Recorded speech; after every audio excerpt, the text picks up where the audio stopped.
Here in Devon, in the tranquil Tamar Valley, is a port that once bustled with industry. Now Morwellham Quay has been brought back to life, as it would have been during the reign of King Edward VII.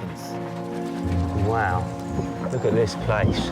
Archaeologists Alex Langlands and Peter Ginn and historian Ruth Goodman are going back to the early 20th century to live the lives of Edwardian farmers for a full calendar year. They'll not just be farming, but getting to grips with the rural industries that once brought wealth to Devon. Like fishing. Oh, wow, we got something. And mining. So far, they've established themselves as Edwardians by setting up a home, taking arrival of their first livestock, and fertilizing the fields, ready to grow crops with deadly quicklime.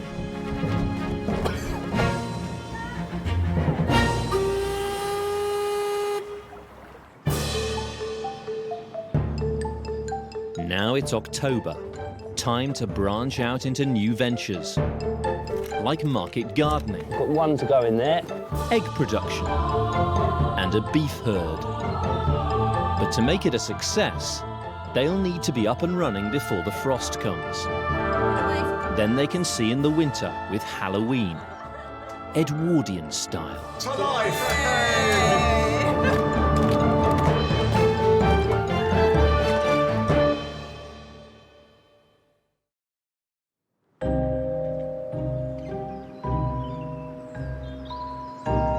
In the Edwardian age, cheap imports of cereal crops from America meant it was no longer economically viable for British farmers to grow wheat. To survive, they diversified. Beef was one of the few things still guaranteed to provide a healthy profit. So Alex and Peter have called on local farmer Sarah Burt to deliver a herd of cattle. Lovely looking breed. Well, these are Devons, which are also known as red rubies, so named after the jewel-like colour of their coat. They are a fantastic breed. As you can see, they're actually very quiet and docile.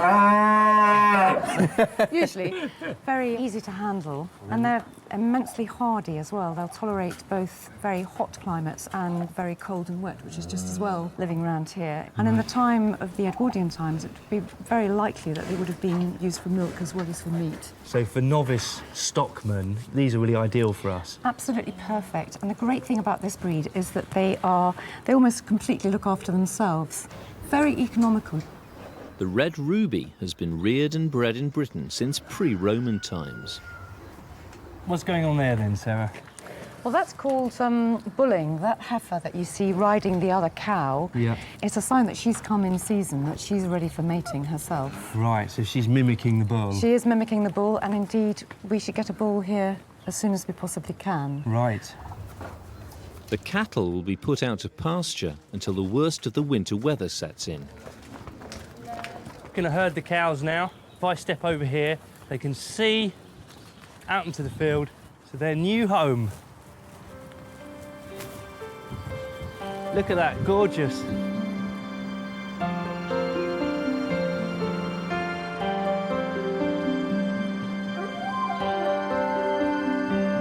It's not just the farm that they're stocking with animals. The cottage needs a regular source of milk, and Ruth's got an Edwardian solution. Most of your milk from your cows was going off to market one way or another, commercial sort of farming. And that often meant that there was next to no milk left in the countryside for families. So many people kept a couple of goats in all the scruffy bits of land and with all the scruffy bits of grazing that wouldn't be good enough for a cow. They must be milked twice a day. It's a job that's proving a challenge for the novice goat farmers. Getting you up. What's she doing? No, she's nibbling my trousers. The thing is, I've seen, I mean, in terms of goats being milked, I've seen these stands, basically, that you get there. It's like a tabletop. Yeah. You walk the goat onto. Yeah. And then you're milking them up there. Having done about 2 days' worth of goat milking, I can see exactly why those stands have been invented. Push so the milk goes into the Oh, teat. I've just done it. There we are. All over my arm. Oh, Whoops. she's in it. Your aim seems to be a little off. Sorry.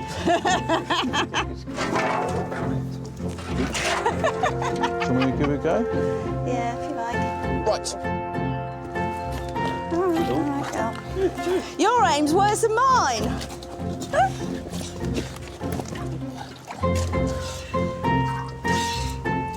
You do look funny like that.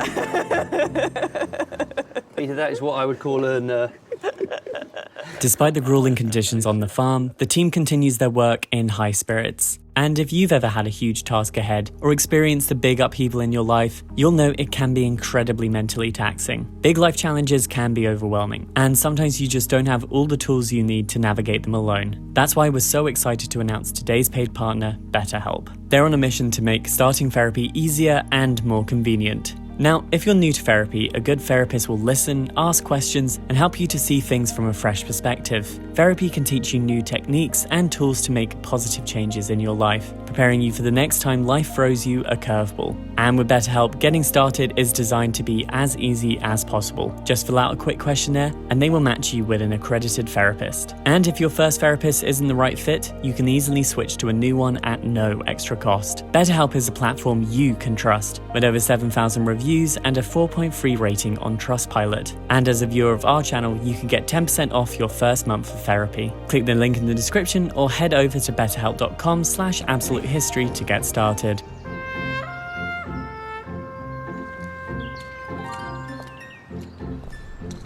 In Edwardian times, the Tamar Valley was famed for its huge market gardening industry. Thousands of acres of fruit, vegetables and flowers once grew here in the warm, damp, sheltered conditions. Thanks to the railways, produce could be in London within 24 hours of being picked. The government even produced advice for farmers who were looking to grow cash crops, like strawberries.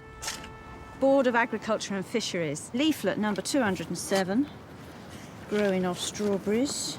And it's giving us information on the sort of money we expect to make on that, which is really useful. It says gross returns may be said to lie between £40 and £60 per acre. That is good, isn't it? Against stock or arable, that's... Certainly gives wheat. For the Edwardian farmer, growing strawberries was very profitable. In today's money, this would mean earning around £5,000 per acre. In this region, it was clearly a lucrative crop to grow. I mean, farming in the Edwardian period was different in every part of the country, and round here, market gardening was the big thing. You know, the microclimate here is such that it's warm and wet at the earliest part of the year. Yeah, and we're on south-facing slope here, so these strawberries are going to be ready and ripe long before anybody else's in the entire country are ready, which means we're going to get a premium price for them. Morwell and Key's market gardens grew strawberries until abandoned half a century ago. Now the team want to bring them back to life, but it's going to be a race against time. The slopes must be cleared and replanted before the first frost if they're to get a crop next June. First, they're rescuing the few remaining strawberry plants, tangled amongst the weeds. We're sort of potting all these little tiny new plantlets whilst they're still attached to the parent plant. So the plant sends out a runner, grows a new little plantlet, but while it's growing, it's still fed by the main plant. As it's starting to root, instead of it rooting into the soil, we want it to root into our little pots. And once it's established, then it no longer needs the parent plant and you can snip off the runner. They really are ready, aren't they? If we left it much longer, they'd have started rooting in the soil themselves, and then lifting them would have damaged the roots. Yeah, would have destroyed the plant. It did such a great job in the rain, didn't it? No. Today, this is the life. Having rescued the strawberry plants, the next job is to take the terraces back to bare earth. It's a chance for the farm's latest recruits to earn their keep. Right, this one looks particularly overgrown here. Look at this tasty weeds. You'll love it. We're just going to stake out our goats. essentially it's just got so overgrown. And what we want them to do is do a little bit of hard work for us first, just eat back all the plants, so when it comes to turning it in the midwinter, it's just a little bit easier. Machines don't clear land anywhere near as well as animals, do they? No, not nearly as good. No. While the goats get to work, the boys are taking delivery of an important new resident. To breed cattle, they need a bull. Hello, Paul. Hi, Paul. And local farmer Paul Hutchins is lending them his prized specimen. Well, here he is, Shilamil, King David II. He's a ruby red Devon bull. The Duke of Bedford, he owned the majority of the land in this area, and he believed that they were the best cattle for small farms. Right. So in terms of sort of authenticity, these are the sorts of cows that the Duke of Bedford would have been promoting on these very farms here. Exactly. He has got aristocratic lines, being King David II. Right, OK. So maybe he's a friend of our Duke. Yeah. Come on. Good boy. Come on. Yeah, I'm on. Come on. Hey, hey, hey. He's coming through. Coming through. Good boy. Good boy. Hit your back with your girls, Need that David. gate open. Go on. We need that gate Do you want to open. go ahead to the gate Yeah, then? Alex, you want to get that You gate? go, you get All the they gate. need to do is to put the bull with the cows and let nature take its course. Come on. Come on. Simple. Yeah, I Go know. on, David. Come on. Good boy. Come on. Come on, out the hedge. Oh, no. I think he's going to go. I'm just keeping an eye on him. You guys go in there, I'll keep an eye on him. Come on, boy. David. Yeah, Come I'm on. That's good. Let's all just calm it now. Just calm it right down. Where's that food? Where's the food? Well done, Cheers. Peter. What? You didn't Kinda need us worked. there. All right, boys. Here we are. Oh! Through the gate. Come on then, boy. Good boy, David. Wow. See? That wasn't such a trauma.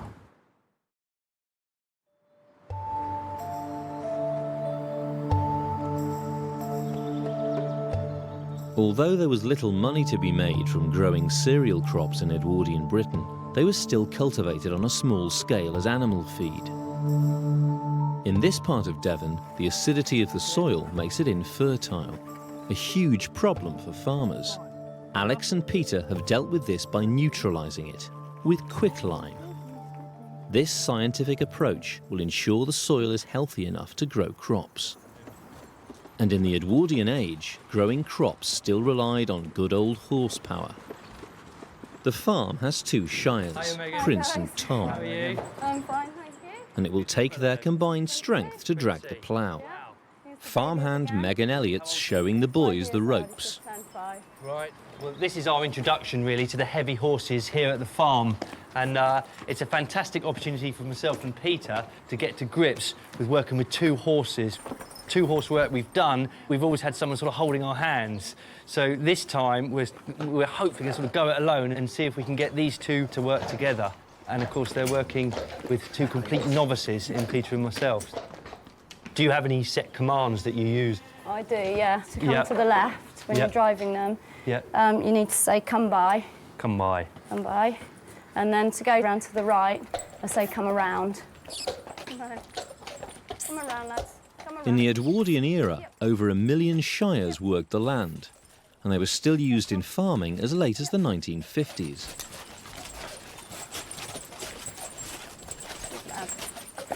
It's just amazing to Good think boys. that they've been selectively bred for that very purpose, isn't it? Yeah, it's amazing the power, you know. I mean, 10 men can hold them down if they really wanted to go. Yeah. But that's If what there's they any do. hope of getting a good crop, it will be vital for Alex and Peter to gain the trust of these equine That'll be the engines. hardest part, Alex, keeping them. See them going in. See, they want I'm to walk on the hooked up. grass. I'm hooked up. Whoa, whoa, whoa. Yeah, I'm a little bit more nervous now. Circles, they're all right. It's going to be fun, Whoa, Peter. whoa, whoa. No, Casey, out the way a minute. So. Depends on your definition of fun.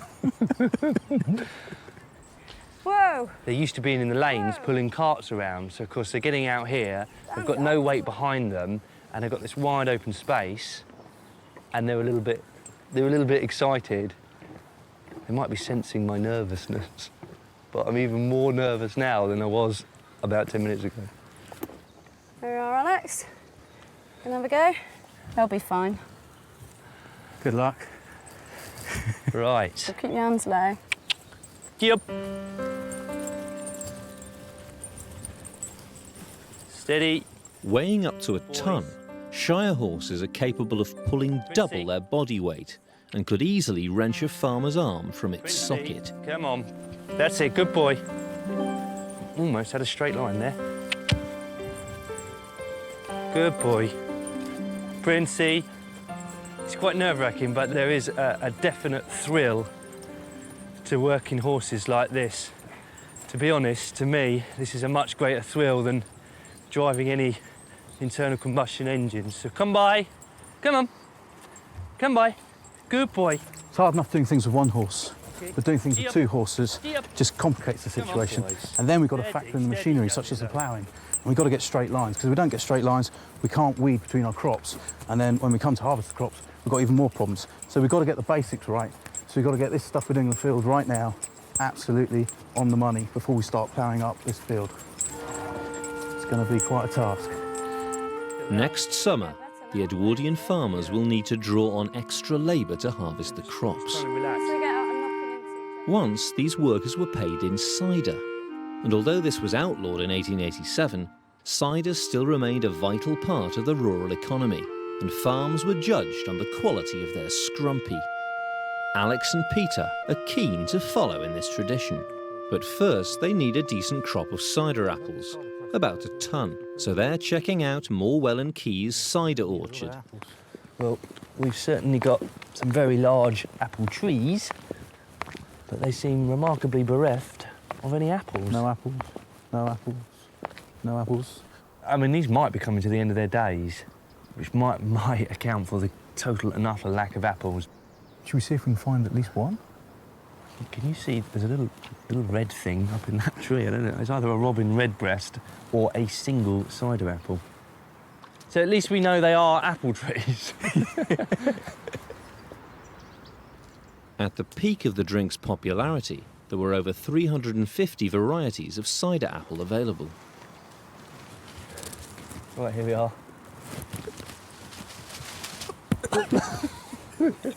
Our one apple. Doesn't look overly healthy, does it? I think we're going to have to buy some apples in, Peter. Let me eat it, man. It's the only one we've got.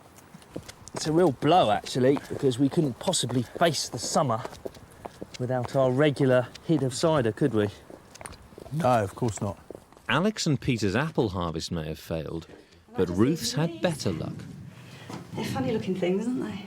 She's got a crop of local apples that she wants to preserve so they can enjoy them over the winter. Well, they're called sweet larks, and they're not that sweet, but they're not sour. They're not like a crab apple, although they look as small as a crab apple. And the thing that's interesting about these, though, as well as being a local variety, is the recipes that local people put them to. These are pickled. I've never come across people pickling apples anywhere else. But around here, it's a tradition. You just peel them and then pickle them rather like you would a pickled onion, but with a bit of sugar in with the vinegar as well. I suppose, you know, along with your cheese, a pickled apple. It does sound quite nice, doesn't it? Actually, it's quite nice.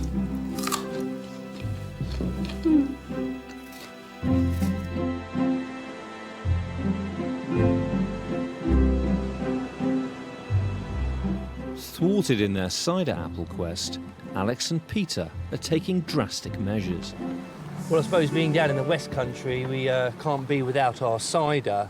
And with the woeful harvest from our own orchards, we've had to go out and purchase ourselves a ton of cider apples, and we're just taking them up to the press. So hopefully, come spring, we'll have some fantastic scrumpy of our own. Alex and Peter are taking their apples downriver to a cider press at Cateel in Cornwall.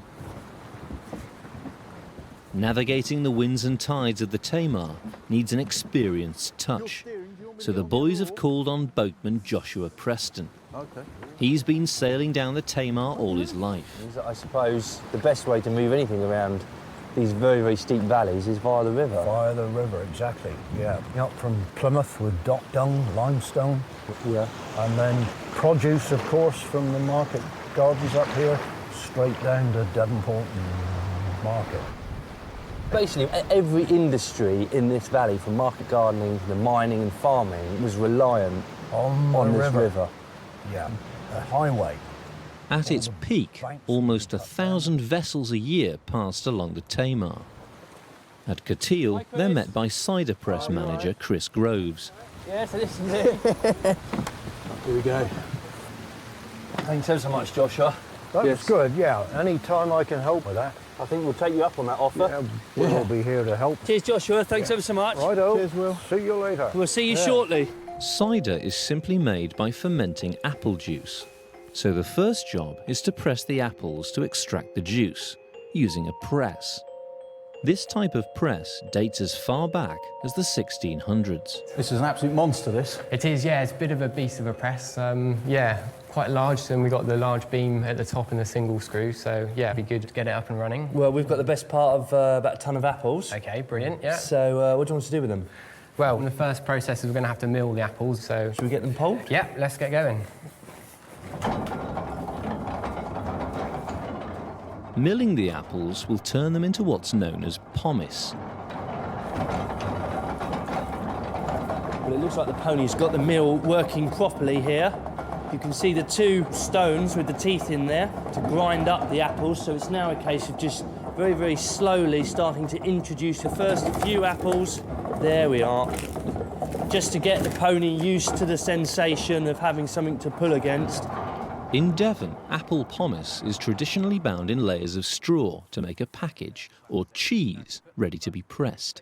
The word cheese originally referred to anything that was wrapped up.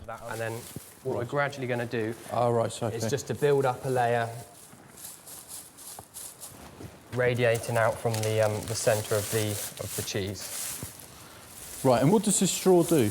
It just contains it and it allows us to build the cheese up to a good height so we can fit all your apples in one go. So we're going to build this up in layers, aren't we? Yeah, so this is just going to be our first base layer, and then with the apples and that, we'll hopefully get at least 6 layers going on this. That's probably enough straw now. We're ready to start putting on our first layer of apple pomace.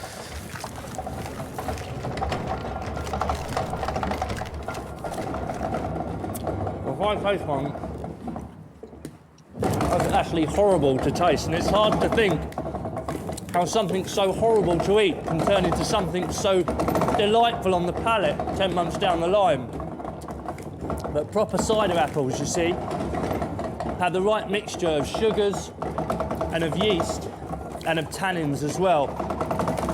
And it's that proper balance between the three, which means that when this goes into the barrel after the press and starts to ferment, it produces a sweet-tasting cider, good scrumpy cider.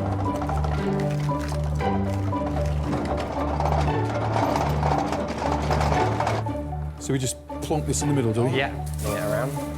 A smooth layer of pomace is built up on the straw to ensure the pressure from the press will be evenly distributed. So what we want to do with the straw is we just want to encourage it to break in the right place.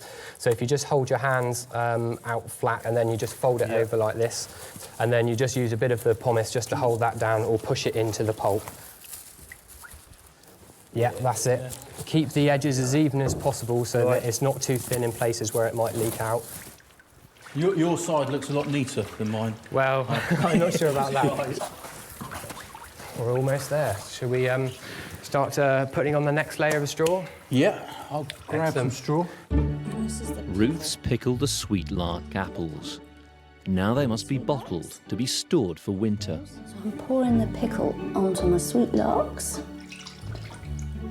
So this was just 2 pints of vinegar that I boiled up with a pound of sugar. And I poached the apples very gently in the vinegar as it was cooking. And then as soon as the apples began to soften, I whisked them out and let them cool. And then I boiled the vinegar on for another half an hour so that it reduced somewhat. So the liquor is quite sticky. It should taste like a sweet pickle, sort of like solid chutney or something.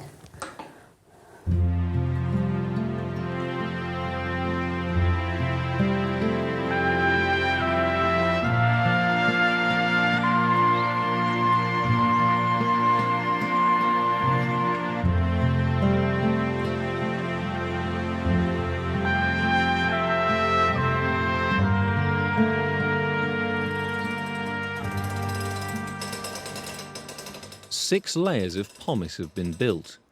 Now the cheeses are ready to be pressed. The head block alone weighs half a ton, allowing the screw to deliver several tons of pressure. Excellent. Look, you can really see it coming out now, Peter. Look at the volume of cider. Look at the colour of it. Apples are 80% water, so a ton will produce up to 100 gallons of cider. It's really flowing now, isn't it? Being highly acidic, cider is naturally germ-free, and at many times in history, it was safer to drink than water. It really is remarkable, isn't it, how this straw is acting like a bag and holding all of the apple in. I've never seen that before. That's brilliant. So simple. All right, the Tommy bar. Yeah, excellent. It's quite a large one. So, Over the next few days, the pressure will be gradually increased to get the most out of the pomace. Putting some serious pressure on, isn't it, that is? it would have been a sort of 3 or 4 day process. Right. For a proper farmhouse scrumpy. Exactly, yeah. You have to be very patient with these things.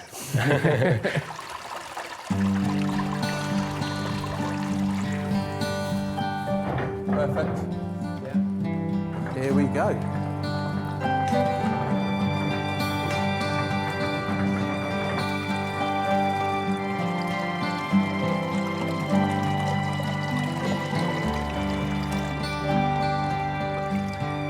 The apple juice is poured into barrels, where it will be left for over 6 months to ferment and mature to produce the cider.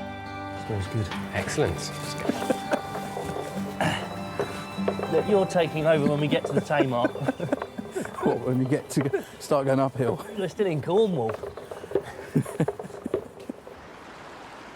In an age before domestic refrigeration, the only way to store meat for more than a few days was to preserve it.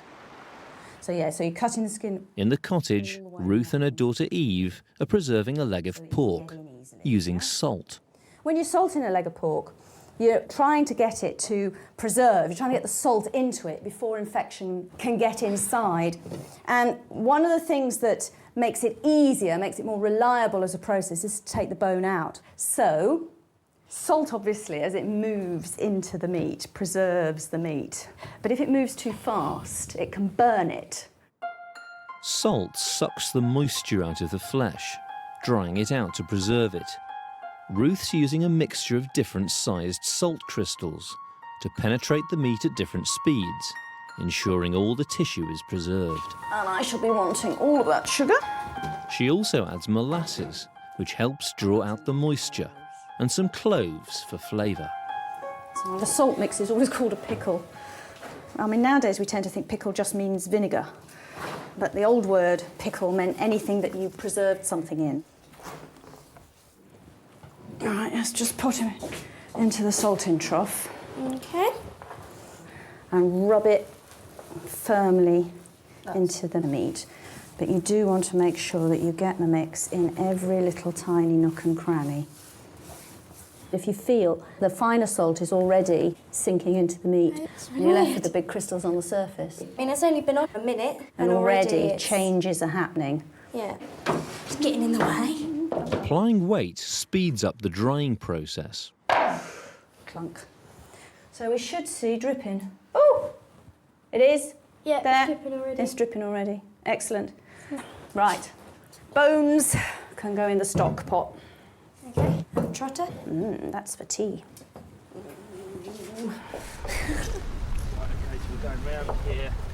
Boatman Joshua's returned to Cateel Quay to transport the fermenting cider back to the farm. I don't think I've ever worked so hard for a pint of cider, Peter. No. Well, we're all looking forward to that. A barrel of cider weighs getting on for 1/4 of a ton, so Joshua's craning it into his boat using a barrel hitch. Once a knot every boatman would have known. Okay, steady guys, steady. Precious cargo there, look. Very precious cargo. We're not talking about Peter either. The Eagle has landed. We've got the wind on us, you know, here. The wind on the Tamar is unpredictable, so sailors often relied on their oars rather than their sails to navigate the river. That's dropped. Yeah. But they were at the mercy of the river's tides, only able to row with the tide, never against it. Joshua, I feel like it's our side of it that maybe we should be doing some of the hard work here. So is it time for a little rowing tutorial? I would think so, yeah. Okay. Just give the oar just a little twist as she comes out. Right. Like so. Right, let's have a go then. Let's have a go. Peter, there you go. Thank you. I'll just stand by the tiller. Right, we should go together, lads. Try and go. Right. So basically, all passage on this river and all the industries that rely on it are dictated to by the tides. Exactly right. Yeah, you work the tide up and you work the tide out again. Right. If conditions aren't right, we don't sail. And are these the remnants of market gardens back over my shoulder there? Yes. These are old Edwardian market gardens. Yeah. Look at that, Peter. Heave her up and away we go, and we're bound for Santiago. Do you know the rest of that one? Well, I do. no.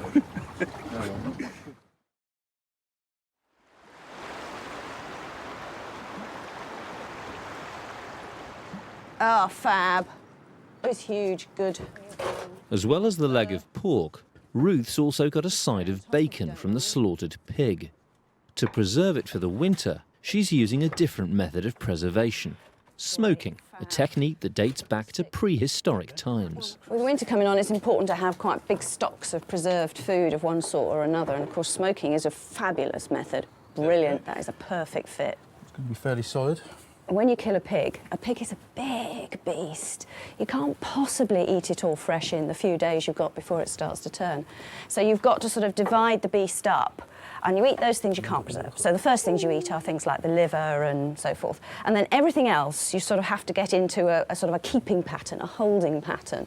Some things you eat fairly quickly, but a salted and smoked joint will keep for months and months and months. Here you go, your Fletcher bacon.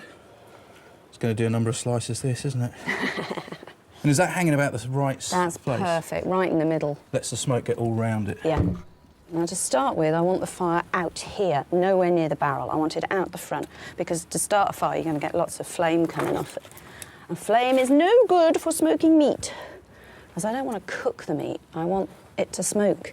And that means that the smoke around the meat has to be cold, not hot. So this little hot fire, I'm already going to start damping down.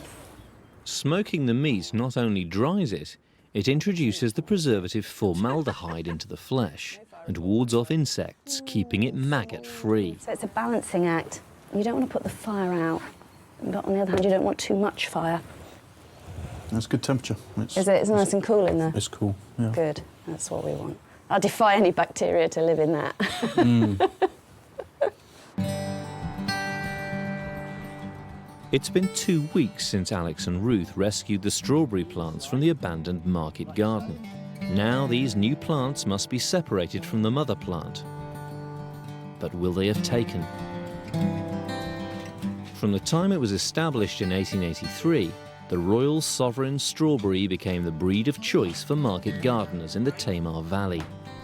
These very, very young plants I could force on in the greenhouse, but to be honest, if I'm to have a big commercial Edwardian style market garden, I'm going to have to buy in the best part of 300 plants, because it was so critical really in terms of money making to have as many plants as possible for that very, very small window in the early season.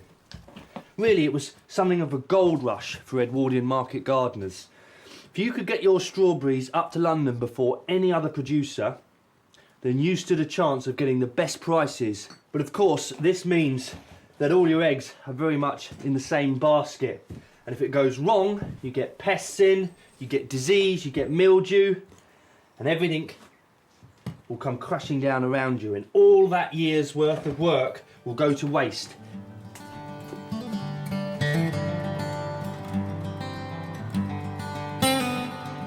On the market garden slopes, the goats have cleared the bigger weeds, but now it's down to back-breaking manpower to clear the rest.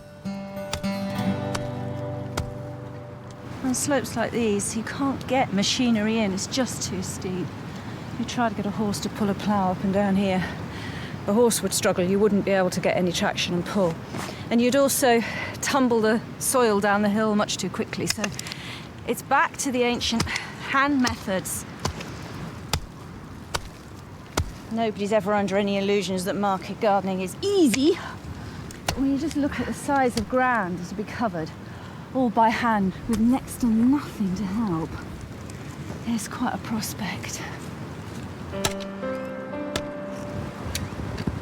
With the market gardening endeavour underway, and King David, the prized bull, getting to grips with his new herd of ruby reds, Alex is keen to set up another new Edwardian enterprise. Chickens have always been a part of the British farmyard scene, but it's really in the Edwardian period that they go from being a kind of hanger-on around the farmyard to a proper business and an enterprise in their own right. So me, being a big fan of chickens, I'm looking forward to having my own poultry quayside concern. He's come across an Edwardian photograph, giving a clue about the chicken enterprise that was once here at Morwellum.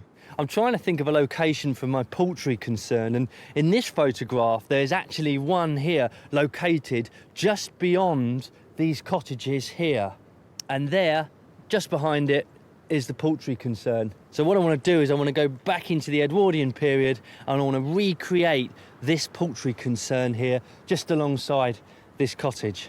In the corner of a field, he's found a couple of chicken huts, very like the ones in the photograph.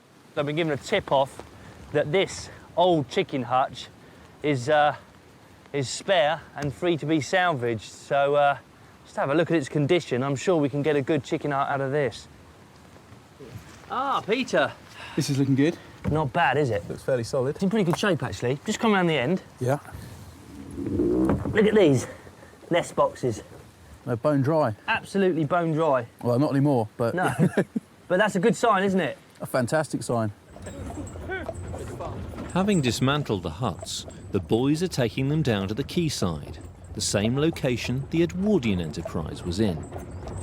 We're against it, really. It's already getting cold now, and, you know, one of the things you'd want from your commercial poultry enterprise is for your birds to be laying into late autumn and early winter, because that's where the real market for eggs would have been in the Edwardian period. So we've got to waste no time in getting this thing set up, getting the birds in, getting them happy, and getting them laying. OK. So there's the nesting boxes. Do you want to spin round? We'll just put it pop it up. Right. Straight on top. Yeah. Right. So your poultry concern? Yeah. It looks a bit kind of Eastern Bloc, circa 1953 or something. It's not looking like the most industrious egg-producing, meat-producing enterprise at the moment, is it? No.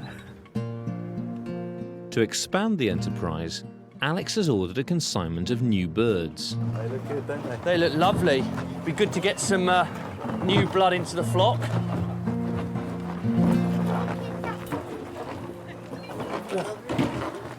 Thank you. Lovely. Well, here we go, chickens. Welcome to your new home. There you go.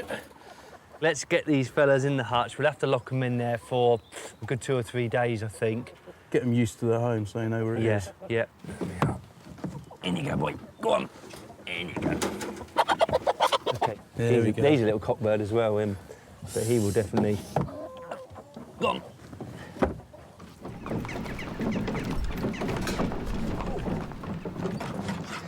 In the cottage, the pork's been salting for over a week, and most of the liquid has been drawn out. Of course, on an Edwardian farm, the chances are that we wouldn't have kept this for our own consumption, we'd have sold it. A ham sold to a urban family could buy you an awful lot of bread and jam. Outside, the bacon's been smoked for 3 days. It too is ready to be stored for winter. It's been smoking away merrily. So I'll just hang this up in the cottage now. And as long as we keep the flies off it, it should be pretty good. For the last few weeks, Alex and Peter have been practicing driving the two shires, Prince and Tom, together. Come on. Gee up, Tom. Come on. OK, whoa, Princey. Alex is looking pretty good with the horses at the moment. Back up. Whoa. Stand. Good lads. Right. Now they're using the horses to pull a harrow to spread the heaps of lime fertiliser across the arable field. Come on, boys. That's it, boys. Come on. Good lads. Good lads. Good boys. Come on. Good lad. I have this really, really bad thing that I do is I try and drive them like I'm trying to drive a mini metro, you know, and you're correcting yourself all the time. And actually it's about picking a point on the horizon and aiming for that. And if you're slightly off course, bring them round more like an oil tanker or a battleship rather than a, you know, a quick change. Come on. It's the most important thing to get to grips with, and I'm incredibly anxious about it because it's not something you learn overnight, and it's maybe a bit arrogant of both Peter and myself to think that we can, but we've got to have a go at it. We've really got to have a stab at it and see if we can get close. Walk on. Walk on. Walk on. Good boys.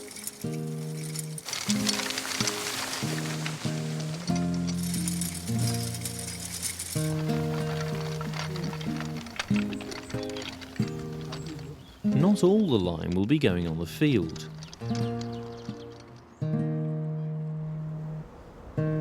To the Edwardian farmer, it was a wonder product, as cement, lime wash, even disinfectant. But as quicklime, it's highly caustic. To make it safe, it must be added to water or slaked to produce harmless lime putty. It is having quite a violent reaction, and the steam that is coming off this is going to get up to roasting temperatures in the next few days. So we just need to get enough water in there. We've got 2 barrels worth. This is going to serve us really well for any building projects we have on later in the year. You can really feel the heat coming off this, can't you? Yeah, this is sort of barbecue territory, isn't it? Pretty much.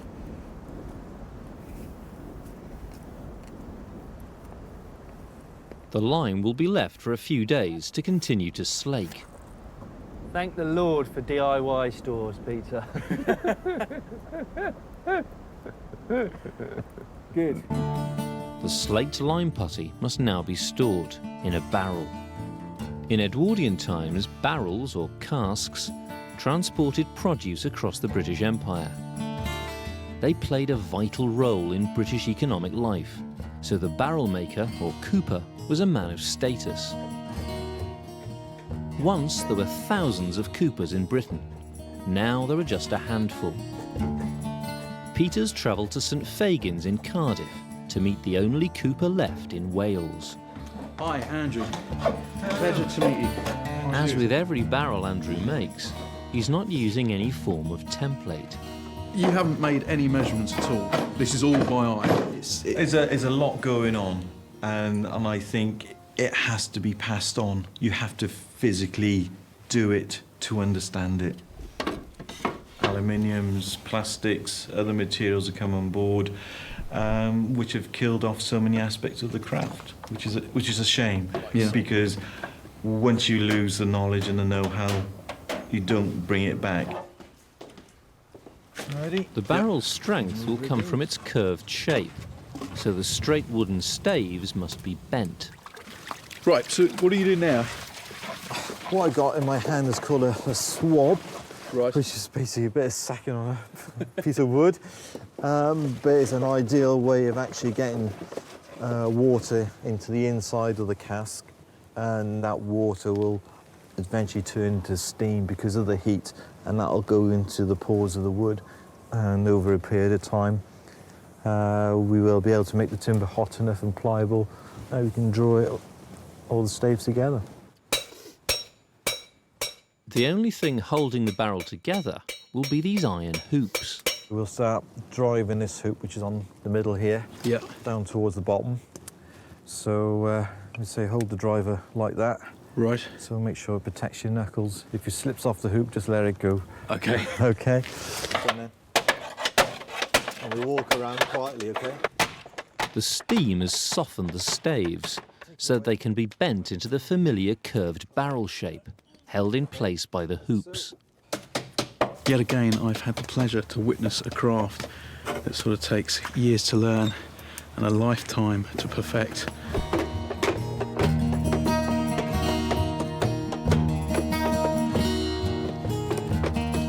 I mean, all of this process is done by eye, but the final result is a work of art. There, sir. Well done. Back at the farm, the chicken concern is up and running, and the new birds are settling into life in their new home. One of the ways in which a poultry concern could make a lot of money for you is if you could encourage your birds to lay eggs throughout the winter, because traditionally birds, when it gets colder and when there's not as much food around, they tend to go off laying. So I'm taking some tips here from the Board of Agriculture and Fisheries, and these are a fantastic set of leaflets published in 1915. So I'm just looking here at a leaflet that's actually entitled Winter Egg Production. What's going to be critical is that they've got something in their bellies which makes them think, I've got plenty of food store, I can carry on producing eggs. The government issued leaflets to help farmers maximise profits. Here, they suggest making a nutritious feed to sustain them through the winter. Greens, wheat, maize and bran are mixed with a less appetising ingredient. Critical element to their diet, if they are going to lay, is shell or grit, OK? Because otherwise, if they haven't got access to enough shell, what they start doing is they start eating their own eggs to get the shell, and that is disaster. The danger is, if I feed my chickens this, but they're still not happy for some reason, and that could be because the huts aren't sheltered enough, or because, you know, there's a fox running around every night. You know, if they're not happy, all this feed will be a waste.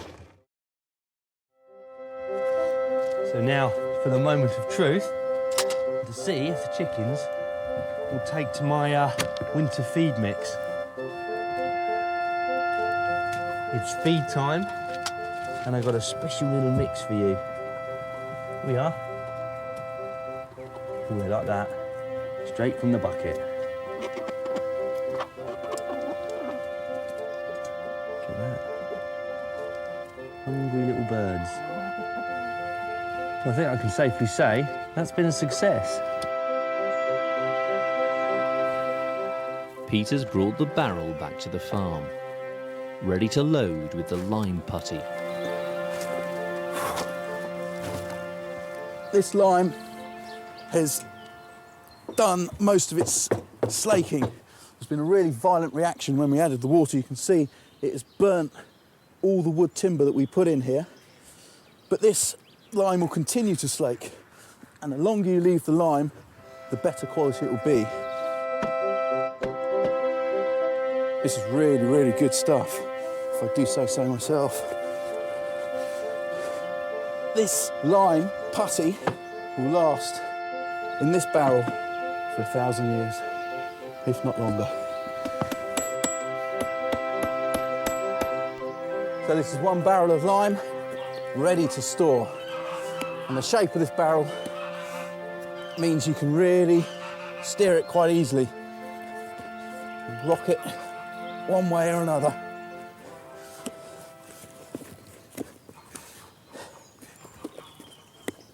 It's late October, and Alex's chicken concern is finally paying off.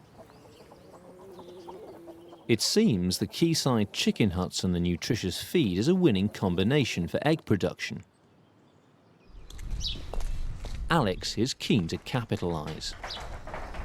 How can I help you? Well, I wonder if you care to engage with me in an enterprise.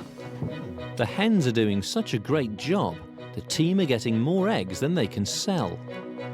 It's great, this. I'm in a harvest already. Everything else we've been doing so far. You know, the market gardening, bringing in the beef, cattle. We won't see the result for months and months and months and months. This, already a small income. Ruth's preserving the surplus eggs in lime and water. This stops air getting to them, so they'll stay fresh for longer. The lime kills bacteria. By having the lime in it, I've got a sterile solution that's going to stay sterile, however long the eggs are in it. The eggs will be stored in the larder, together with the rest of the preserved food. It's important the larder stays dry, a challenge when living in damp conditions next to a river. Ruth's found a solution in an Edwardian household manual. So the best way, a book of household hints and recipes. And it's got a wholesome pantry. A small box of unslaked lime kept in the pantry will absorb all impurities and keep the air beautifully dry and sweet. Well, that makes absolute sense. Unslaked or quicklime is trying to draw all the water to it, and that will draw it out of the atmosphere, hopefully, keep the door shut. My pantry, therefore, will be a dry place instead of a damp place. Looks like we might actually have something to eat this winter.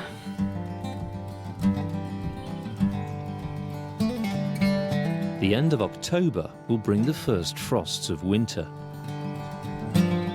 In the market garden, the strawberries must be planted before the ground hardens if they're to get a crop next June. In the hope of ensuring a bumper harvest, Alex has bought in hundreds of extra strawberry plants to supplement those rescued from the slopes. Hey! These are strawberries.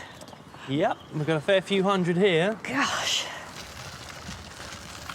We are just going to have to weed like absolute heroes to prepare the ground for these. I think we're going to have to start casting the net a little further and a little wider and see if we can find some soft fruit growers in the valley.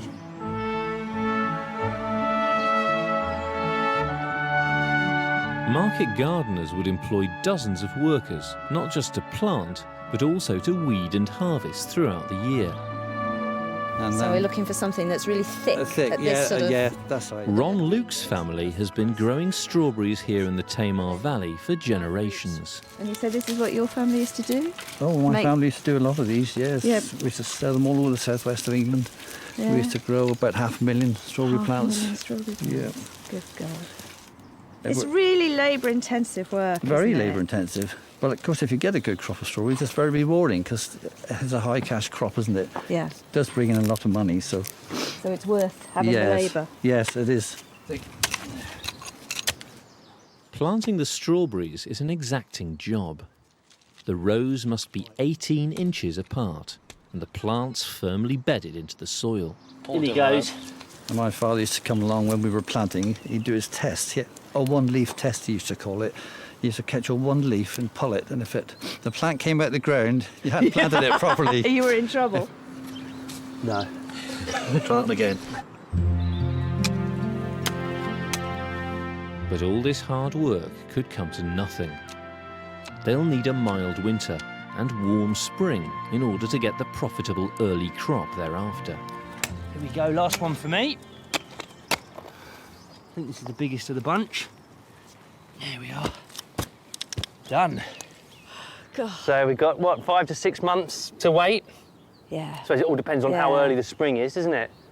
Oh, it's quite exciting, really, isn't it?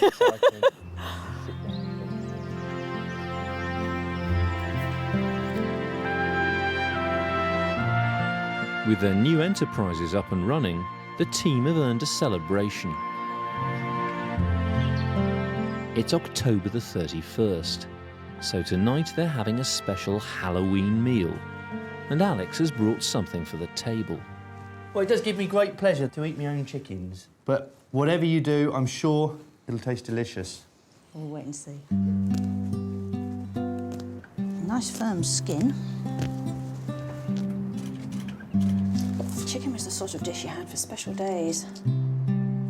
Without battery farming, of course, it took a lot more to raise a chicken for the table, and therefore they cost more.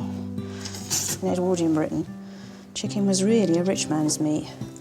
Most ordinary people didn't have chicken on a regular basis. For the Edwardian farmer, a dish like this would have stretched to several meals. And then the whole chicken goes on top. I want the whole chicken because obviously I'm trying to get maximum flavour out of him. If you use a modern supermarket chicken to cook something like this, it's pretty insipid. It's not very exciting food. But if you're using a bird that's been running around, that's a bit older, had time to develop a bit of flavour, not only does this sort of cooking make it something delicious when it would be a bit stringy if it was roasted, but it actually makes a dish that's really nice. It's a set of stronger poultry flavours that modern techniques have sort of made us forget.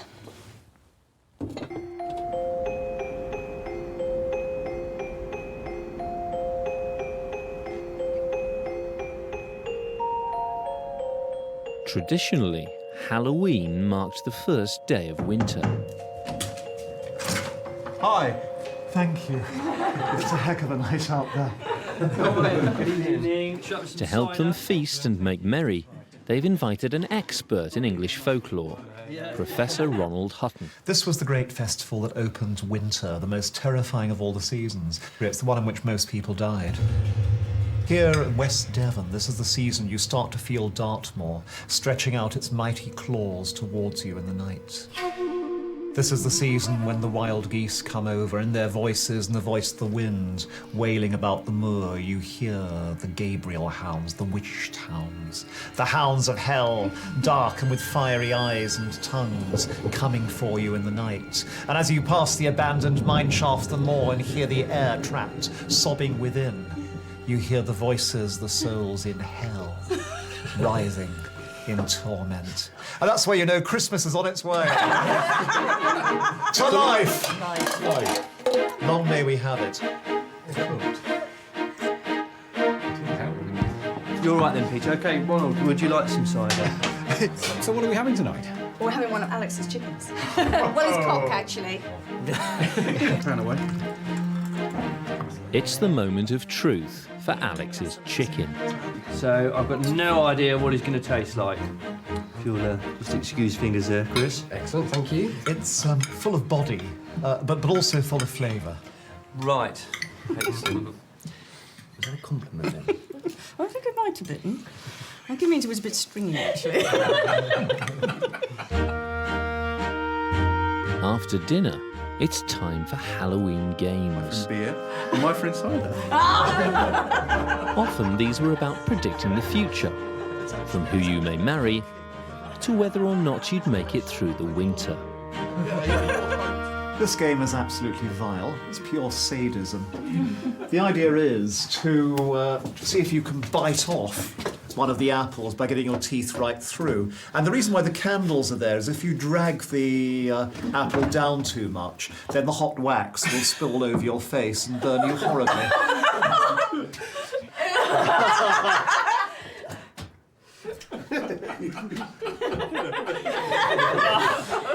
Undoable. Oh, check the wax on someone else. Has he got it?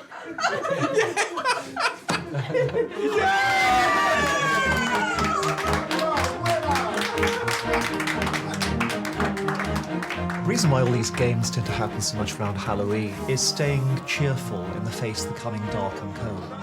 There's an enormous amount of laughter this evening, and that's the greatest tradition of all.